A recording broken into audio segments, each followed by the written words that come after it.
Etsakilany moa mbola maro ny olom-pirenena ny mitaraina fa tsy mbola navoray ny kara-pifidianany ary manahy ny tsy hatotosany ny adidiny ho amin'ny rampitso dia ny fifidianana filoham-pirenena izany fa mbola ho tantena amintsika miandalona ihany mahakasika an'izay fa raha ny fanomanana fifidianana anivon'ny faritra samihafa kosa indray dia raha ny ao amin'ny faritra atsimo andrefanao kosa izany eo amin'ny tanànan'ny Toliara ao dia efa miomakomana fatratra ihany koa ny vahoakan'ny Toliara ao anatin'izay fifidianana filoham-pirenena izay mitondra ny tsara ho fantatra any an-toerana ny mpanao gazety avy eto Anivon'ny TV fa Andriamanarivo sy Mamra Samuel.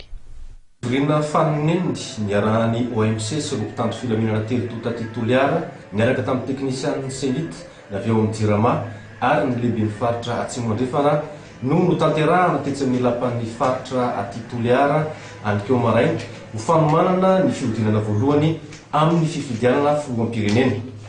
Tomombana avokoa ny fandaminana mikasika ny fifidianana izay taotsika rapitso. Fizarana ny karatra fijerena ny anaranareo anatin'ny lisam-pifidianana dia izy raha voalaza tao miara-miasa ny agent électoraux sy ny chef fokontany ka dia mazotoa ianareo aza misalasala mijery ny anaranareo na mitaky ny karatsinareo raha ohatra ka tsy mbola tonga am-pelatananareo zany karatra izany. Misy ny fipetra manokana izay nondraisina manoloana ny resaka filaminana toy izany koa ny amin'ny lafiny famatsira herinaratra ho an'ireo birao fandatsaham-bato araka ny tatitra avy eo anivon'ny Jirama dia nisy ny fanadadiana ny arahana tamin'ny Senit ka birao fandatsaham-bato misa 9 ny mbola tsy nanana herinaratra ary nanaovana famatsiana izany. Birao fandatsaham-bato misa 4 tamin'ireo sisa no nanaovana fisarihana ho an'ity androany ity. Fantatra ihany koa fa dia efa amperinasa avokoa ireo milina vaovao anankiroa mpamokatra herinaratra any orinasa Jirama. Mety ho taratara ny fifidianana noho ny hamaroan'ny olona hifidy raha izay ary ao koa ny mahavahiny antsika amin'ny fampiasana ny bulletin unique koa ny fandaminana mikasika ny fahazavana zany dia nanome toky ny Jirama fa tontosa ara-dalàna ary tsy misy atahorantsika fa hazava hatramin'ny farany itoerana zay hovonjetsika hanovatsika n'izany fifidianana zany. Efa tonga aty an-toerana ihany koa ireo eraky ny mpanara-maso iraisam-pirenena hijery akaiky ny fizotran'izany fifidianana izany araka ny fanazavana azo tamin'ny ratsamangaiky ny Senit aty an-toerana.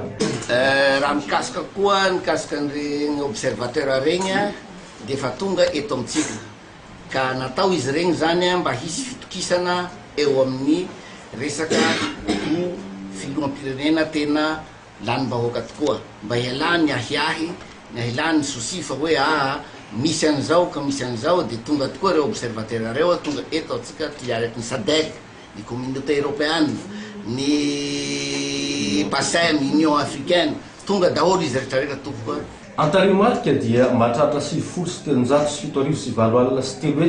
387 390 ny isan'ny mpifidy voasoratra anarana aty amin'ny faritra atsimo andrefana ary mitsinjara amin'ny birao fandatsaham-bato mitotany 7,700 na 1496. Ahitana distrika 5 sy commune 10 mandrafitra ity faritra atsimo andrefana ity ka ny ao Toliara faharoa no fantatra fa be mpifidy indrindra. Ahitana mpifidy voasoratra anarana izay mahatratra 1,737 azafady na 53 431. Mamra Samuely fa Andriamanarivo mivantana avy aty andrenivohitry ny faritra atsimo andrefana ho an'ny MATV Akorondrano.